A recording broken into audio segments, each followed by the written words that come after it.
Class 9-এর ছেলের গুনাহ শুনলে, ক্লাস 9-এর ছেলের জিনা ব্যভিচারের কথা শুনলে পাগল হয়ে যাবে না? পাগল হয়ে যাবে। আমি শিক্ষের একান বলি ও কি বলে।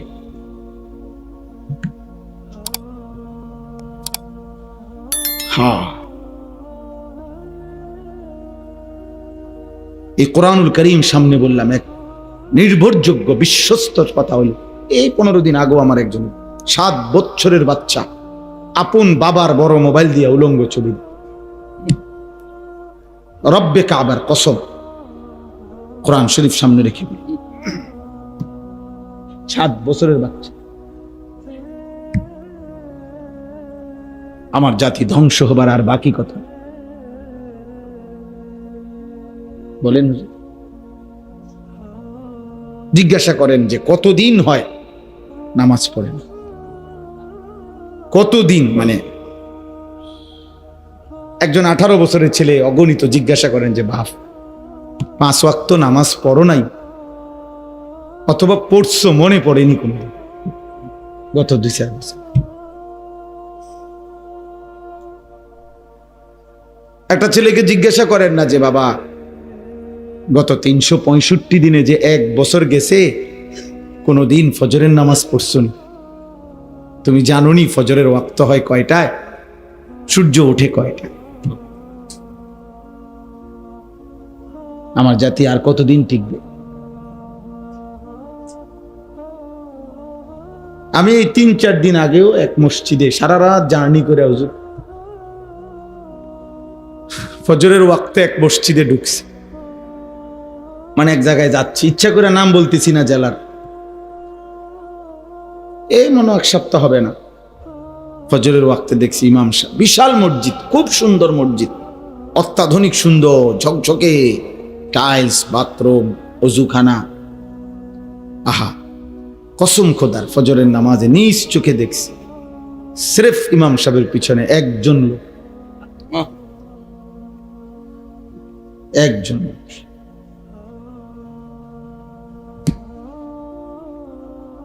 হ্যাঁ,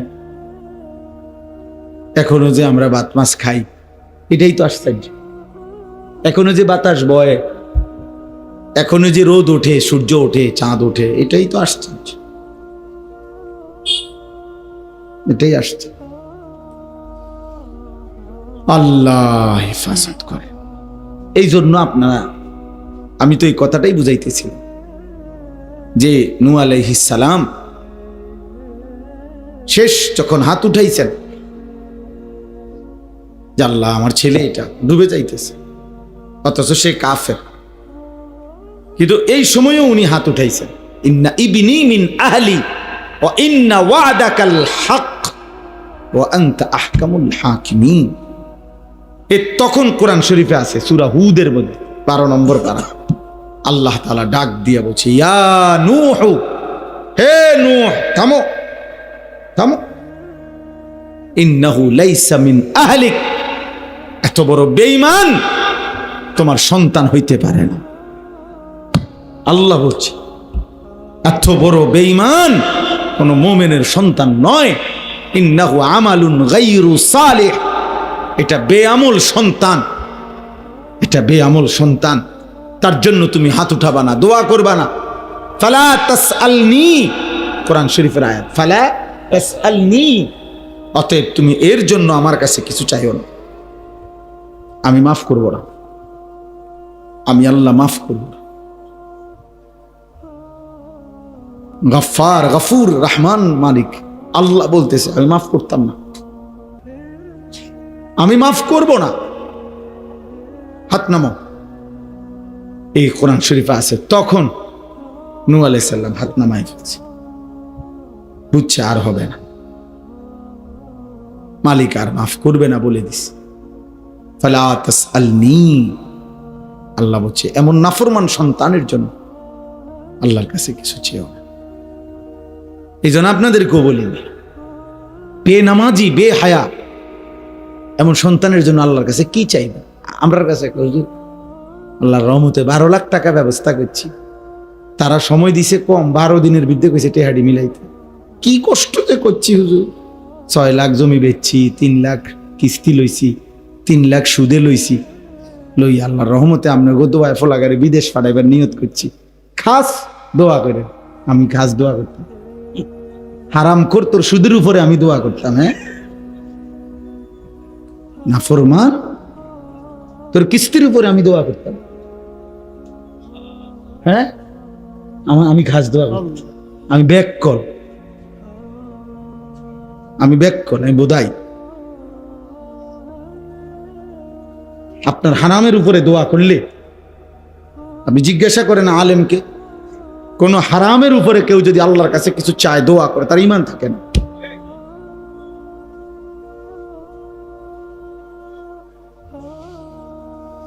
আল্লাহর রহমতে বলে ব্যবস্থা করছে টাকা, সুদের টাকা আল্লাহর রহমতে ব্যবস্থা করছে, কিস্তির টাকা আল্লাহর রহমতে ব্যবস্থা করছে। আপনার উপরে ফরজ করছিল ইসলামী শরীয়ত যে সুদে হোক কিস্তিতে হোক ছেলেরে যেমনে পারো বিদেশ পাঠাও, এটা ইসলাম আপনার উপরে বলছে তো না? নবীজি বলছে তো এটা, আব্দুল কাদের জিলানী বলছে তো এটা, বাইজিদ বুস্তামি এটা বলছে তো, বাংলাদেশের সংবিধান আপনার এটা বলছে, আপনাকে এলাকার চেয়ারম্যান আপনার এটা বলছে, আপনাকে এলাকার মেম্বার এটা বলছে। ইবলিস ছাড়া, শয়তান ছাড়া আর কেউ বলে নাই বেটা। হারাম খোর কোথাকার শয়তান তোমারে বলছে, দুইটাই লুবি, বাপটাও লুবি, সন্তানটাও লুবি।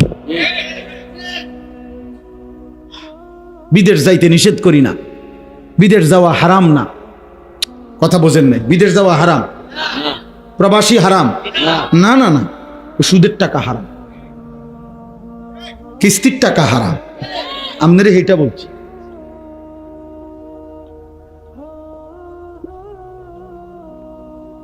অতএব স্ত্রী সন্তানকে আল্লাহর দিকে ফিরানো,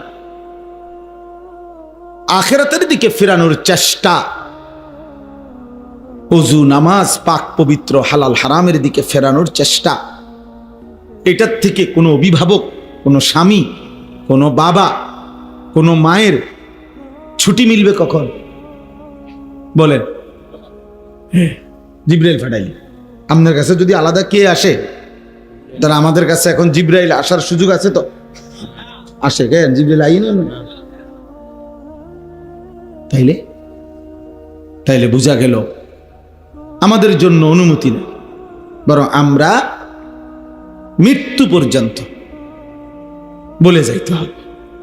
আমি তো এই জন্য প্রায় বলি আমার বাবা আপনাদেরকে, আপনি কমপক্ষে আপনার যে স্ত্রী নামাজ পড়ে না, পর্দা করে না, যে মেয়েটা নামাজ পড়ে না, পর্দা করে না, আপনার যে ছেলেটা নামাজ পড়ে না, হালাল হারাম বাইচা চলে না, এই নাচ গান নর্তকী ছবি উলঙ্গ দৃশ্য মোবাইল নিয়ে পড়ে থাকে, যদি কোনো কথায় আমনে তারে ফিরাইতে না পারেন, উনি বলার পর নামা, তাহলে কমপক্ষে এতটুকু তারে বইলেন যে বাপ, মৃত্যু পর্যন্ত মনে রাখিস আমি তোর উপরে অসন্তুষ্টি নিয়ে কবরে গেলাম, এটা তারে বইলা যায়। স্ত্রীকে বইলেন আমি স্বামী হয়ে তোমারে পারলাম না, তো মনে রাখিস বিবি, তোর মতো নাফরমান বিবি, তোর উপরে আমি অসন্তুষ্টি রাইখা হয় তুই কবরে যাবি, না আমি কবরে গেলাম। আর আল্লাহর নবী বলছেন কোন স্ত্রীর মৃত্যু যদি হয় তার স্বামীর অসন্তুষ্টি নিয়ে, হ্যাঁ তো জাহান্নাম। তাহলে কি আপনি না পাইলে দূর করি, আপনি কই কিচ্ছু দিয়ে মাতেন, আপনি দিয়ে আপেল খায়, ওটার ফুতে টেহা দিয়া, ওটার ফুতে একটা সেজদা দেয় না, এক ওয়াক্ত নামাজ পড়ে না, ওটা টেহা দিয়া আপেল খায়, বালটা খায়। আল্লাহর রহমতে আসি বালা, আমনে গো দোয়ায়, 10 জনের দোয়ায় গপ মারে, চা দোয়ানে কি সুন্দর কথা কয়, বিড়ি খাইতে খাইতে আসি আল্লাহর রহমতে। আল্লাহ ভালোই রাখছে, এই যে আল্লাহ ভালোই তো রাখছে, বিড়ি খাইতেছেন তো বুঝাই যায় আল্লাহ যে ভালো রাখছে, ভালোর দশা যে বিড়ি, আল্লাহ যে ভালো রাখছে আপনার, তো বুঝাই তো যে আপনি চা দোয়ানে বসে বসে টেলিভিশনে নাচ গান দেখতেছেন, নর্তকীর ছবি দেখতেছেন, নাটক সিনেমা দেখছেন, এই তো ভালো রাখছে নাকি? এটাই ভালো থাকা মুমিনের। কোন মুসলমান গুনার উপরে থাকা এটা ভালো থাকা? আপনার ছেলের বউ পর্দা করে না, হালাল হারাম মানে না, আপনি ভালো আছেন না? আপনার একটা ছেলে ফজরের নামাজ পড়ে না, আপনি ভালো আছেন না? আস্তাগফিরুল্লাহ। কিসের ভালো থাকলেন আপনি? আপনার ঘরে জাহান্নামের আগুন জ্বলতেছে, এই সময় আপনি ভালো থাকেন কেমনে? কেমনে ভালো থাকেন? আল্লাহ নবী সাল্লাল্লাহু আলাইহি ওয়াসাল্লাম, কসম খোদার, হাদিসের মধ্যে আছে, নবীজি নিজে নবীর মেয়ে ফাতেমা রাদিয়াল্লাহু তাআলা আনহা বলেন, ফাতেমা কি নামাজি ছিল না বেনামাজি? পর্দানশীল না বেপর্দা নারী? সাইয়্যিদাতু নিসাই আহলিল জান্নাহ। নবী নিজে বলছে ফাতেমা আমার জান্নাতের নারীদের সর্দার। সেই ফাতেমার ঘরের দরজা আল্লাহর নবী সাল্লাল্লাহু আলাইহি সাল্লাম ফজরের নামাজের সময় নবী নিজে ফাতেমার ঘরের দরজার কড়া নাড়তেন আর বলতেন, ইয়া ফাতেমা কুমি, ফাতেমারে আমার মা, নামাজের জন্য উঠো মা, কুমি লিসসালাহ, নামাজের জন্য উঠো মা, আনকিজি নাফসাকে মিনান নার, মা ফাতেমা জাহান্নামের আগুন থেকে নিজেকে বাঁচাও মা, ফা ইন্নী লা উগনি আনকে মিনাল্লাহি শাইআ। নবী বলতেন, ফাতেমা, মুহাম্মদের মেয়ে বললে হাসরের ময়দানে আমি তোমার কোনো উপকার করতে পারব না। সেজদা দেখাইতে হবে, তোমার পর্দা দেখাইতে হবে, আল্লাহর গোলামি দেখাইতে হবে, মুহাম্মদের মেয়ে বললে হবে না। এরপরে নবীজির চাচা আব্বাস রাদিয়াল্লাহু তাআলা আনহু ওনার ঘরে যেতেন, চাচাকেও বলতেন, ইয়া আম কুম লিসসালাহ, চাচা ফজরের নামাজের ওয়াক্ত হয়েছে, চাচা উঠেন, নামাজের জন্য উঠেন। ওনারা তো এমনি উঠতেন, তবুও ডাকতেন, আনকিজ নাফসাকা মিনান নার, চাচা জাহান্নামের আগুন থেকে নিজেকে বাঁচান, ফা ইন্নী লা উগনি আনকা মিনাল্লাহি শাইআ। মুহাম্মদের চাচা বললে, চাচা হাসরের দিন আমি আপনার কোনো উপকার করতে পারব না। আমনে কি আমগরে বুদ্ধি দিছে, চাচারে কেউ কইয়া দিছে যে আমনে চাচা মৃত্যু পর্যন্ত বিড়ি খাইবেন, নবী হাসরের ময়দান আপনার দেখবার লক লক সুপারিশ করে জান্নাত দিয়ে দিবে। আরে মাশাআল্লাহ, তুমি নি ওই যে সবসময় চা দোয়ানে বিড়ি খাইতাম উম্মত, এদিকে আসো। আরে তোমার না তো আইতে আসি, আইও, বেহেস্ত তো তোমার লাগে না রাখছে। এই হলো উনি বুঝছে কি সুপারিশ, বুঝছেন না? এসব উনি ভাবছে নবী সুপারিশ করবে মানে আমরা মৃত্যু পর্যন্ত আল্লাহর নাফরমানির উপরে থাকবো, আর নবী উঠলেই সুপারিশ করে কি দিয়ে দিবে? বেহেশত দিয়ে দিবে।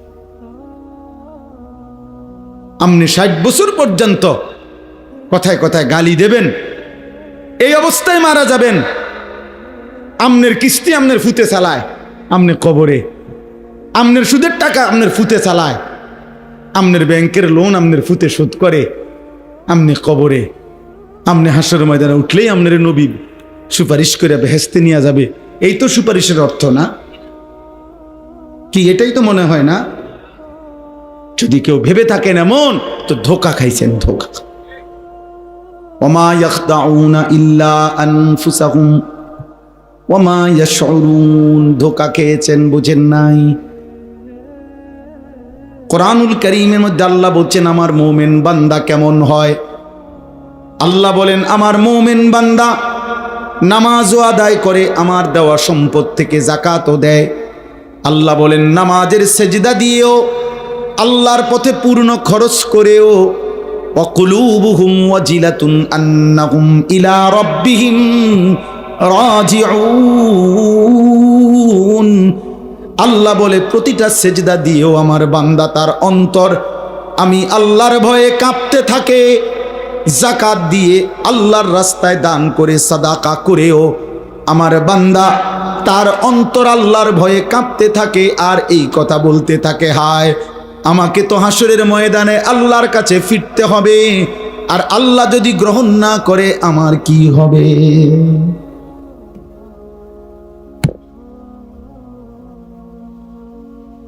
আল্লাহ যদি গ্রহণ না করে আমার কি হবে?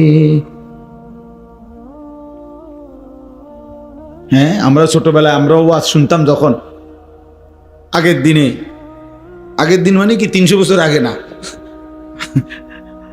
আমি ছোটবেলা আর আমি যে দূর, আমার ছোট হতে দূর, ঠিক না? আমার বয়স 44 বছর চলে এখন, তাইলে আমার ছোটবেলা কি 400 বছর আগের কথা না, কত 15-20 বছর 25 বছর আগের কথা।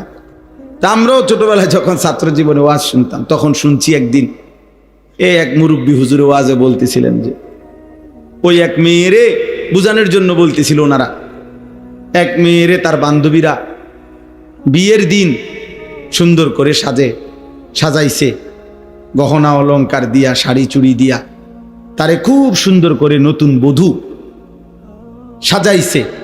তো বান্ধবীরা সবাই বলতেছে যে তোরে আজকে দারুণ দেখাচ্ছে, সুন্দর হচ্ছে, অনেক চমৎকার মানাইছে শাড়িটা, কাপড়টা, চুড়িটা, গহনাটা। কিন্তু মেয়েটা কাঁদতেছে নিজে নিজে। তো বান্ধবীরা বলতেছে যে আরে তোরে এমন সুন্দর সাজাইলাম, আমরা সবাই বলতেছি সুন্দর লাগতেছে, আর আজকে তোর বিয়ে, কাঁদতেছো কেন? কান্দার কি আছে এখানে? তখন ওই মেয়ে চোখের পানি ফেলে বলতেছে, হায় সখী বান্ধবীরা, তোমরা তো সবাই বলতেছো সুন্দর লাগতেছে, কিন্তু যার জন্য আমারে সাজাইছো সে যদি সুন্দর না বলে, ওর যদি পছন্দ না হয়, ও যদি গ্রহণ না করে, এইটা ছোটবেলায় ওয়াজ শুনছি, মালিক যদি গ্রহণ না করে, আল্লাহ যদি বলে এটার মধ্যে রিয়া ছিল, আল্লাহ যদি বলে ইখলাস ছিল না, আমার সন্তুষ্টির জন্য হয় নাই, আপনি কি বলবেন? আপনি কি বলবেন তখন? আল্লাহ যদি বলে যা আমার বন্দিগি করছো, ভাত তরকারি যা খাওয়াইছি দুনিয়ায়, এটার লগে হিসাবে সমান হয়ে গেছে, তখন কথা বুঝেন নাই? মালিক চাইলে আল্লাহ তাআলা যা ইচ্ছে করেন তাই বলতে পারবেন কিনা? আমাদের কিছু বলার আছে না? তাহলে এজন্য বাপ, রাত গভীরে আমি আর দেরি করতে চাচ্ছি না, অল্প কথাই আপনাদের সামনে বললাম। প্রথম কথা এটা, ফিকির করেন, ফিকির, জিন্দিগিটা নষ্ট করে দিয়ে সবাই, জওয়ান বুড়া, ছেলেরা বাবা, মরবার আগেই হিসাব করে ফেলো। তোমরা এতগুলো ছেলে যা বসছো, মাশাআল্লাহ বাপ, এত রাত এতটা সবর করে বসছো, প্রিয় সন্তান, প্রিয় ভাই, 14 বছরের আমার ছেলে আছে, 16 বছরের আমার সন্তান আছে। আমার প্রথম সন্তানের বয়স 16 বছর, আমার দ্বিতীয় সন্তানের বয়স 14 বছর। অতএব 14 বছরের তুমি আমার ছেলে, তুমি আমার সন্তান। 16 বছর যার বয়স তুমি আমার সন্তান, এর চাইতে একটু বেশি যার বয়স তুমি আমার ছোট ভাই। তো এক ভাই তোমারে বললাম, এক বাবা তোমারে বললাম, তোমরা ছেলেরা নষ্ট হইও না, নষ্ট হয়। এই নারী, এই ছবি, অস্থির দৃশ্য, উলঙ্গ নাচ গান, জিনা, ব্যভিচারের দৃশ্য, মদ, জুয়া, এই হারাম সম্পর্ক, বন্ধুদের আড্ডা, দিন রাত নাপাক শরীর, পেশাব পায়খানার পরে ঠিকমতো টয়লেট পেপার ব্যবহার করো না, পানি ব্যবহার করো না, এক ওয়াক্ত নামাজের সেজদা দাও না, কোনো দিন ফজরের নামাজ পড়ো না। হা, এটা তো মুনাফিকের সাজে। মুশরিক এটা করতে পারে, মুমিন করতে পারে। আল্লাহর কসম, নবী বলছে সাল্লাল্লাহু আলাইহি ওয়াসাল্লাম, লা ইয়াশহাদুহুমা মুনাফিকুন। আল্লাহর নবী বলেন যে মুনাফিক, কসম খোদার, নবী বলছে সে এশার নামাজ এবং ফজরের নামাজে উপস্থিত হয় না। রব্বে কাবার কসম, এশার নামাজ এবং ফজরের নামাজের জামাতে যে আসে না, রাসূল বলছে সে মুনাফিক। সে কি? বলেন না সে কি? বলেন সে কি? মুনাফিক। তাইলে বাবা, ছেলেরা মনে রাখো, যেই নবী বলছে সুপারিশ করবে, তিনি বলছে তুমি মুনাফিক, তুমি ফজরের নামাজে আসো না, উম্মত তুই মুনাফিক। অতএব যিনি সুপারিশ করবেন তিনি যদি বলে তোমারে মুনাফিক, এবার সুপারিশ তোমার জন্য তোমার আব্বাই করবে কিনা, কোন বাপে, তুমি দেখো তোমার কোন আব্বা সুপারিশ করবে, তুমি মিলাই। এ তো মুনাফিকের আখলাক। হযরত আব্দুল্লাহ ইবনে ওমর বলেন, রাসূলুল্লাহ সাল্লাল্লাহু আলাইহি সাল্লামের জামানায় আমরা মুনাফিক ফজরের অনুপস্থিতি দেখলে আমরা তাকে মুনাফিকই ভাবতাম। আল্লাহর নবী সাল্লাল্লাহু আলাইহি সাল্লাম কারো ঈমানের ব্যাপারে সন্দেহ করলে, মানে কালেমা পড়ছে কিন্তু নবী যদি সন্দেহ করতেন যে সে আসলে খাঁটিভাবে ঈমান আনছে কিনা, একেবারে স্পষ্ট রেওয়ায়েত আছে, আমার কাছে আরবি কিতাব আছে গাড়িতে, ওইখানে আছে নবীজি তখন ফজরের ওয়াক্তে পরে খুঁজতেন। 2 দিন 3 দিন 4 দিন যদি ফজরের নামাজে অনুপস্থিত দেখতেন তো নবী বলতেন, হ্যাঁ আমি এমনটাই ভাবছিলাম। মানে মুনাফিক, মানে কি মুনাফিক।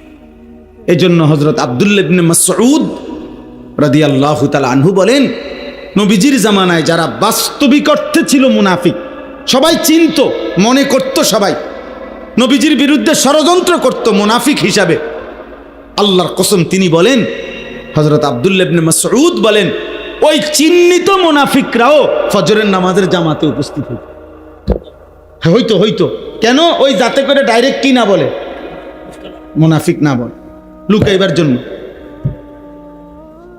আড়াল করবার জন্য, যাতে মুনাফিক হিসাবে একেবারে সিল না পড়ে। বুঝেন না কথাটা?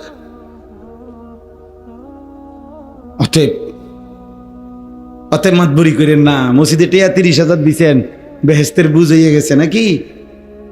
হ্যাঁ, মসজিদে 4টা ফ্যান দিছে, আল্লাহর রহমতে আমরাই তো ফ্যান দিছি। বা কথা কয় কেমনি? আল্লাহর রহমতে হেবটা না ফ্যান দিছে, আমগো হেবটা না মসজিদের 3 কাতার টাইলসের টেয়া দিছে, আমনগো হেবটা না।